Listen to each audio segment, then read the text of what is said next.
Hey everybody, I'm Christopher Green. You're tuning into AMTV Alternative Media Television. Will ISIS strike America on September 11, 2014? This is the message being sent by the mainstream media. And I've never seen fear propaganda at this level. And it's amazing because people accuse people in the alternative media of doing the fear mongering when it's really your own government, your own media controlled by the statist agenda that is responsible for the fear and sending that message of war loud and clear. Again, will ISIS attack America on September 11th? There was a report that 11 commercial airliners were stolen at Tripoli Airport in Libya. You know, the same place the President of the United States was running guns into Syria and allowing the Caliphate and ISIS, the violent terrorist organization, really to grow in the first place. 11 commercial airliners stolen in Tripoli. In fact, the pictures are all over social media. And the mainstream media is linking this to another future September 11th style terror attack. You know, when planes go into buildings, allegedly, even though Building 7 just crumbled to the ground in a perfect demolition and was never hit. You see, they've got to amp the fear card. They got to raise the alert level. It's white hot. And that's the message they're sending to the American people. I even read a report in the mainstream media that said that 9 out of 10 Americans could potentially die if and when ISIS strikes America's electrical grid. 9 out of 10. Almost 100% of the US population massacred as a result of a potential and possible attack by ISIS.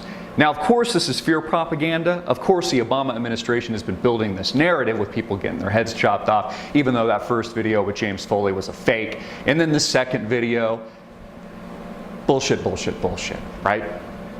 Fear propaganda, they're amping it up. You see, where George W. Bush was an overt warmonger, he just went in and started invading places like Iraq for no good reason. Obama is covert. And that's why he's been building covertly ISIS. He's been helping them grow.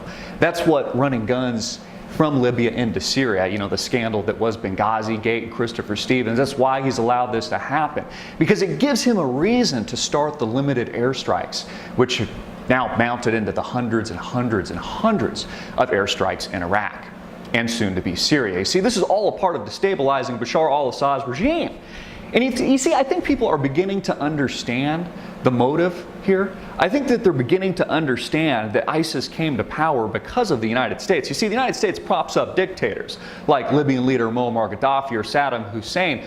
They get them to work for them for a while, and then after they're finished with them, they cut their heads off. They murder Muammar Gaddafi. They get rid of Saddam Hussein. This is all a part of the gross destabilization campaign that makes up the war effort in the Middle East. And although people are putting the pieces together like a puzzle, they're beginning to understand that the United States government is responsible, that Barack Obama, no different than George W. Bush. The question that people are failing to ask is why? Why does the United States continue to destabilize this part of the world? You see, the answer to that question, honestly, is pretty complex. But we can simplify it because we have a war of two worlds right now, folks. We have Western civilization and really the Christian West, and then we have everybody else. And we have parts of the world in the Middle East, what the United States portrays as Islamic extremism, fighting each other. In fact, Phil Robertson's of that great show, Duck Dynasty, that millions of Americans like to tune into, said, either convert them or kill them. Those were his exact words regarding ISIS. Pretty strong opinion, but you see, their opinion is the same of us. And it's why they're actively and why they intend to kill us. But we're portraying the same message back. You see, this is a war of worlds. This is a war against Western civilization, crony capitalism, the insolvency that makes up the United States today, bank bailouts into infinity, 0% interest rates, this soulless Kim Kardashian world that nobody really gets anything out, and everything structurally at the core is rotten, versus this religious extremism, this sectarian violence in this part of the world warring with each other. And it's why NATO has structured a war effort for some time against these countries. It is why they've propped up dictators and then killed them. It's why they continue to destabilize this part of the world, because it's a part of the agenda. Again, George W. Bush, overt about it. Barack Obama covert in his mission. They're taking out the entire Middle East, folks. They're taking out places like Somalia and Northern Africa. This is all happening, and it's happening now, in real life and in real time. So when I ask the question, will ISIS attack America on September 11th? I don't necessarily know the answer, but I know it's a question of when, not if. When these people strike, it will be devastating. We could argue that they've already attacked the Western core. What do you think September 11th was? You know, the United States government, and part of building their narrative, I think would actually, from a sinister perspective, actually like the fact that ISIS attacked America because it would rally the war effort. They'd use it as propaganda. In fact, they might just engineer it themselves, just like they did September 11th, 2001. That's what we're dealing with, folks, the New World Order. A war of worlds, battling it out. Whether or not you want to acknowledge this at end times, as end times or not, it's the truth. It's the reality. And it's a matter of time before these people strike us at home. And your government is responsible for catalyzing this effort.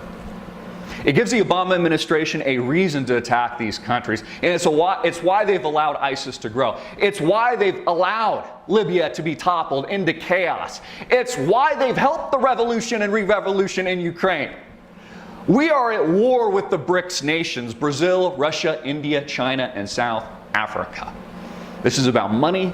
This is about economics. This is about a war of two different worlds, Western civilization, Islamic extremism. And it's all coming together. What happens next? God forbid ISIS strikes America at the core and does bring down our grid. And 9 out of 10 every Americans perish as a result.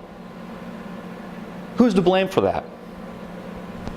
You know, you need to start asking yourself these questions. Will you fight in places like Iraq again, the same country Obama said he was going to withdraw from? Will you fight in Syria? Because it's a matter of time before ground troops are back, folks. You can't win a war against ISIS without ground troops. In addition to limited airstrikes, they need forces on the ground. And the question you need to ask, will you be fighting? Will you be fighting for crony capitalism and bank bailouts here in the United States of America? This structurally rotten system? You know, we need to look at our own problems here in the United States. We need to flush out the criminals of Washington, D.C. today. We need to do something about that first.